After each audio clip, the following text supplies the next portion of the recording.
Have you ever noticed how you forget things relatively quickly? Like, what did you have for breakfast today? What about yesterday? What about for lunch 2 days ago? That's not just you, and it happens to everybody. So much so that someone created a forgetting curve to highlight this effect. Say you had a class today, and now you remember everything you just heard in the class. Now, tomorrow, you may not remember 100% of that class. And then if you try the day after tomorrow, you might just remember 70%. And then if you try a week later, maybe just 50%. Why do we forget so quickly? Well, it's only natural. Think about the amount of information that the brain takes in on a daily basis. A better example, just think about the amount of information your brain just took in watching this video. It's the music, it's the intro, it's the color of my shirt, it's the guitar back there, it's everything else. It's the information that I'm mentioning to you. Now you can stretch that through the entirety of the day, and just walking down the street, you can picture how much information your brain would have to take in. Of course, it has to filter what is important and what is not. But it's not always that the brain understands on command what is important. You can just say, hey brain, this is important, don't forget it. So the truth is, your brain is only going to remember information that's either relevant or seen often, which is precisely why we talk about the distributed practice, which is a learning strategy for you to try to change information that would theoretically not be relevant nor seen often into something that you see often. So what does distributed practice do?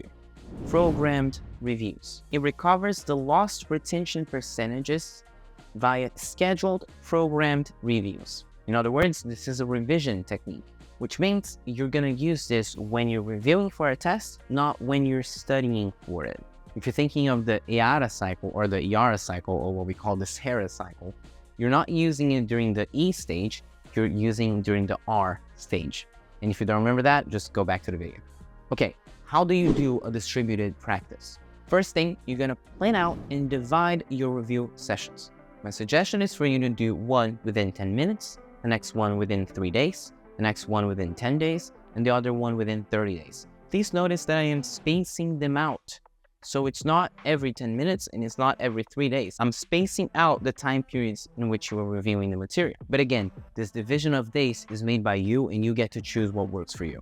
But the two important things about this strategy is that, one, these reviews cannot take long. It should be a matter of a few minutes, if not seconds. And then the other thing is that you should be, again, spacing them out. So not 3 days, it should be 3, 7, 12, and so on. And now that you understand how do you do this distributed practice, you will eventually run into the problem of organization, because you would have to do it for every class, every topic, every day. It gets complicated.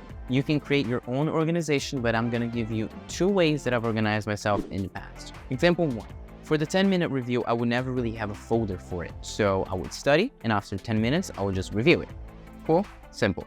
After that review, I would put that mind map or that summary into a folder that I would label as 24 hours. So on the next day, and every day I would look in this folder, I would place it on the 7-day folder. Now, for this 7-day folder, every Friday, I would go there and I would review everything that was in there. For those of you that are thinking of logistics, you are right, this won't be precise. Because, for example, say I studied this on a Monday for the first time, and then I studied again on a Tuesday, okay? And now I'm gonna put on the 7-day folder, I would only have to study it next Tuesday, but turns out I'm gonna study that on that Friday. Yes, that happens.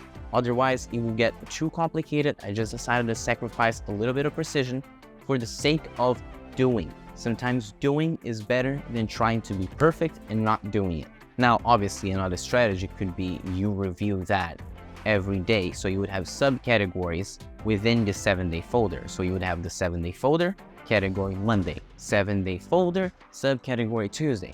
It gets complicated, but it's doable. Now, after all of that, I would have the 30-day folder. In that folder, I would look at every day, because that one I wanted to be precise. But that was fairly simple. I would just also create this subdivision. But for that folder, I would only have a day, 3 or 4 summaries to study.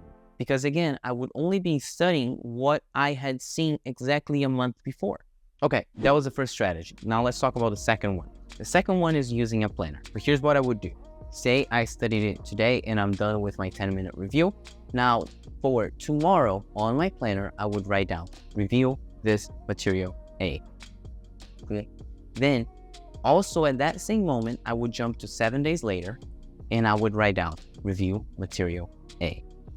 And then another one, I would go to 30 days later and I would do review material A. Now you can imagine that you would need a whole planner just for this, which is fine. It totally works, especially if you like digital planning and all that stuff.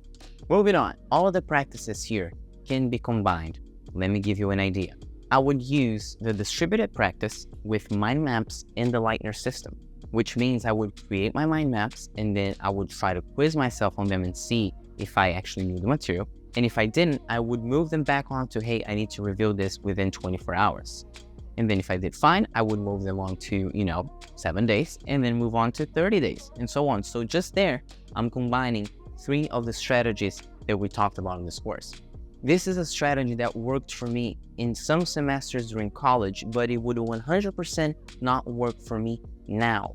So the point is, what worked for you yesterday and what may work for you tomorrow may not work now. So you need to figure out what is the best system for you in your current environment. Let me emphasize the forgetting and the retention curves. Okay, editor, please put both curves on the screen. You can put them on my face, totally fine. During the beginning of the video, I told you about the forgetting curve. When you make those consistent reviews, the forgetting curve becomes less steep. Eventually, you get to a point that 1, it will take you longer to forget the material, and 2, you won't forget as much. This, by definition, increases your retention. Now, after those 30 days and all those reviews, you can decide if you still need, another 45 days from now, or if you're done, or if you're good, maybe you don't need the material anymore. If it's something you're going to continue to use, say for your job, for example, I would use something called the golden folder, which just means that it's a material that you look over every 6 months. It's a material that's always good to have somewhere in the back of your mind. The distributed practice is important because it allows you to dribble the forgetting curve, which means that you're now going to be able to retain a lot more information than you normally would.